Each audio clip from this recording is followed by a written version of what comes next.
The abolitionist Mary Prince, formerly enslaved herself, said of slavery, "I have often wondered how English people can go out into the West Indies and act in such a beastly manner. When they go to the West Indies, they forget God, an old feeling of shame." One answer to Prince's question can be summarized as the pursuit of money. Europeans had long justified slavery on the grounds of economic expediency. Crops like sugar and cotton were labor-intensive, and so to be made profitable, they argued slave labor was essential. Disease and wars of conquest had decimated indigenous populations, and so enslaved Africans were looked upon as a suitable substitute. As one British merchant, Joshua Gee, remarked, "The enslaved were a piece of the plantation economy. The planting of sugar and tobacco and carrying on trade could not be supported without them." Pro-slavery lobbyists argued further that if Britain ceased to participate in the slave trade, other Europeans would simply fill the vacuum and planters would be forced to purchase enslaved people from them.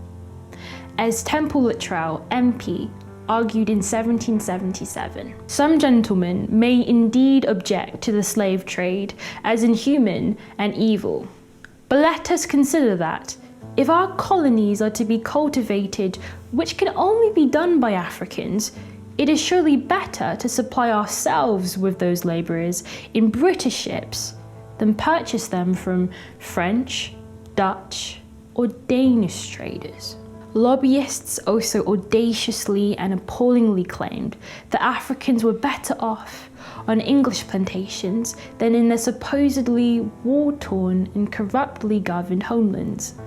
Mr. Edwards, a merchant from Liverpool, was reported as saying, "We ought to consider whether the Africans, in well-regulated plantation, under the protection of a kind master, would not enjoy as great, nay, even greater advantages than under their own despotic governments." The truth was simpler. As the formerly enslaved Oluwada Equiano, and now a prominent abolitionist, observed, "We are torn from our country and friends to toil for your luxury and lust of gain." This lust of gain extended far beyond just plantation owners. As Malachi Postlethwaite wrote in his Dictionary of Trade and Commerce in 1766, slavery provided an inexhaustible fund of wealth to the nation. Factory owners across Britain profited from the slave trade. Some made the goods that slave captains used to barter with West African leaders. Others packaged raw goods which the enslaved produced. Both provided employment for thousands of Britons and helped manufacturers amass large fortunes. This wider trade and supply chain massively benefited cities like Bristol, Liverpool, and Glasgow, which became wealthier in part due to slavery. Profits of the trade also helped provide funds needed to kickstart many other industries, helping to accelerate Britain's Industrial Revolution. And let's not forget the government, which made money by taxing many of the goods being traded.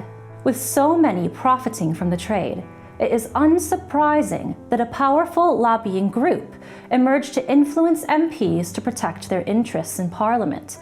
This group also sought to win over public opinion with pamphlets promising to improve conditions for slaves in the plantations and warning that if freed, formerly enslaved people would not be able to find work to look after themselves. Perhaps their most powerful ploy was to dehumanize enslaved Africans, to convince themselves and others that Africans were inferior and could morally be regarded as little more than cargo.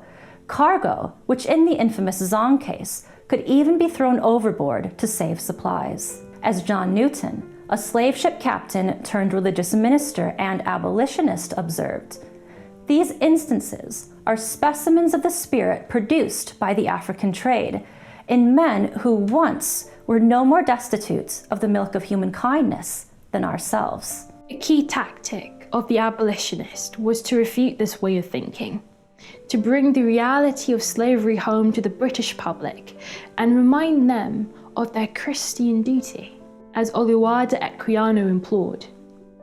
O ye nominal Christians, might not an African ask you, learnt you this from your God, who says unto you, do unto men as would men should do unto you? While the abolitionist campaign had played a huge role in mobilizing both public and eventually political sentiment against slavery, economics continued to play an important role in its eventual abolition. First, the government agreed to pay slave owners, though not those informally enslaved, a staggering $20 million in compensation. Second, major revolts by enslaved people and the decline in the demand for British West Indian sugar reduced the profitability of the plantations, making them less important to the wider economy. Third, as British industry developed, profits could be more easily made elsewhere, weakening the power of the West Indian lobby. Cotton was the new king, to the benefit of booming cities like Manchester. But of course, we have to remember who produced the raw cotton. While slavery may have been abolished in the British Empire, slave labour continued to be hugely important to Britain's economic growth in the 19th century. The difference was that the enslaved people fueling this economic growth were found in plantations of the American South rather than the British West Indies, with continued ramification in racial politics and discrimination that reverberate even today.